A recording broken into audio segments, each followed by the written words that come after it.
Hello.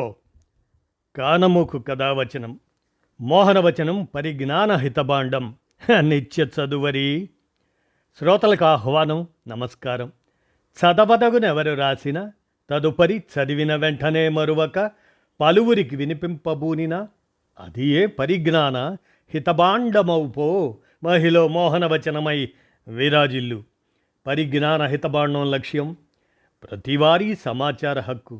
ఆ స్ఫూర్తితోనే ఇప్పుడు డాక్టర్ జి సతీష్ రెడ్డి విరచిత అంశంగా పరిశోధనా ప్రపంచంలో తెలుగు వెలుగులు అనే అంశాన్ని ఇప్పుడు మన కానమోకు కథావచనం శ్రోతలకు మీ కానమోకు స్వరంలో వినిపిస్తాను, వినండి.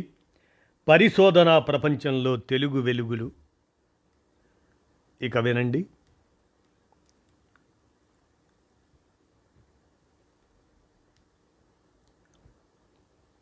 ఇంజనీరింగ్ విద్యార్థులకు సత్య నాదెళ్ల ఎవరు అని అడగండి, వెంటనే మైక్రోసాఫ్ట్ సిఈఓ అని చెబుతారు.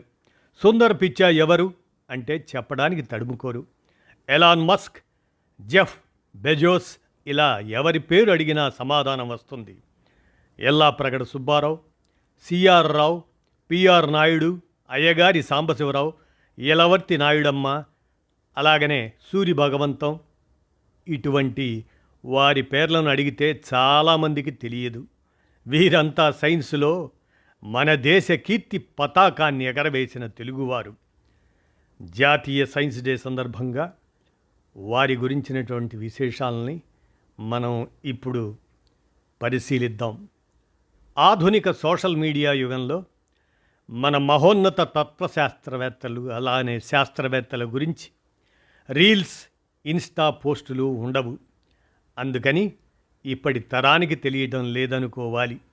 ప్రస్తుతం మనము అనుభవిస్తున్న అనేక వైద్య సౌకర్యాలు ఇలాంటి వారి ఆవిష్కరణల ఆధారంగానే అభివృద్ధి చెందాయి అన్న సంగతి చాలామందికి తెలియదు. డాక్టర్ ఎల్లాప్రగడ సుబ్బారావునే ఉదాహరణగా తీసుకుంటే, రెండో ప్రపంచ యుద్ధ సమయంలో అమెరికాలో వైద్య రంగానికి చేసిన సేవలు అపూర్వమైనవి.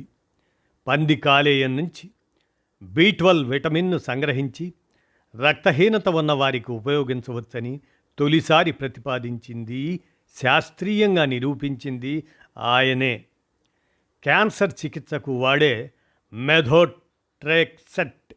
మెథోట్రెక్సెట్ ఫోలిక్ యాసిడ్ను కనుక్కున్నందుకు ఖ్యాతి పొందారు.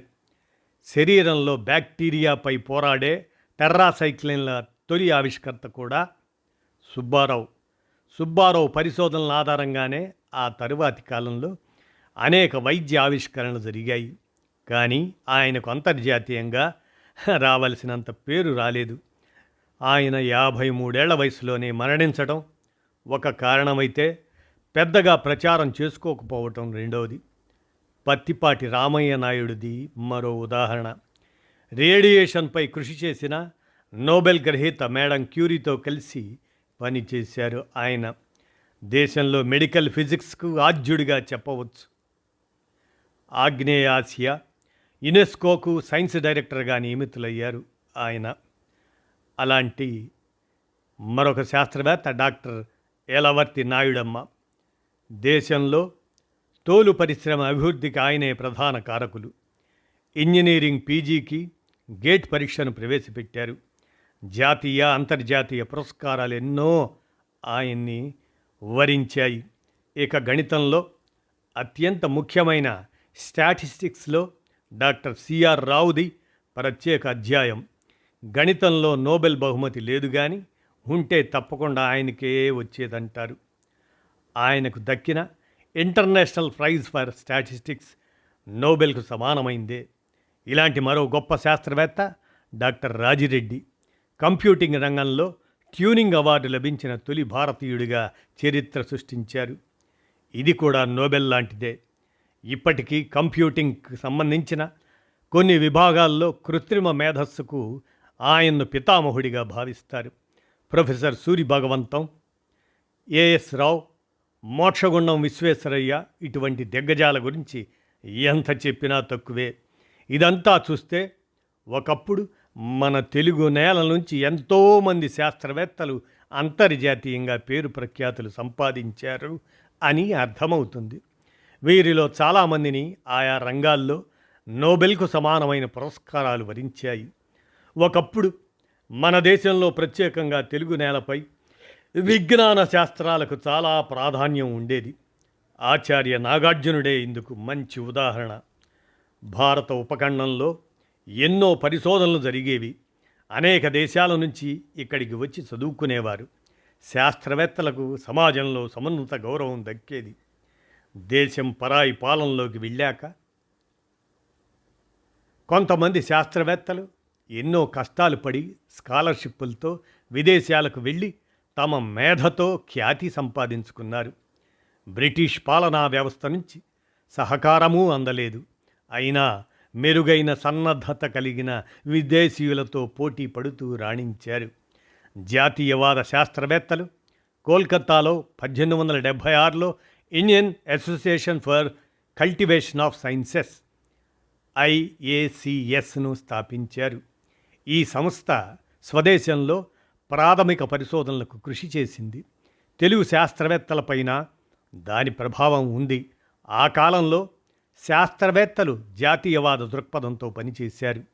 1937లో మచిలీపట్నంలో ఆంధ్ర సైంటిఫిక్ కంపెనీ విజ్ఞాన శాస్త్ర పరిశోధనల కోసం స్వదేశీ పరికరాలను తయారు చేయటం ప్రారంభించింది. స్వాతంత్రం తర్వాతి కాలంలో శాస్త్రీయ విద్య పరిశోధనల్లో చాలా మార్పులు వచ్చాయి. గత 30 ఏళ్లుగా యువతలో ప్రాథమిక విజ్ఞాన శాస్త్రాలపై ఆసక్తి తగ్గుతుంది. వాటిని చదువుకున్న వారికి ఉపాధి అవకాశాలు అంతగా లేకపోవటం ఒక కారణం. ప్రైవేట్ పరిశోధనా సంస్థలు ఎక్కువగా లేకపోవటంతో అవకాశాలు దక్కకపోవటం రెండో కారణం.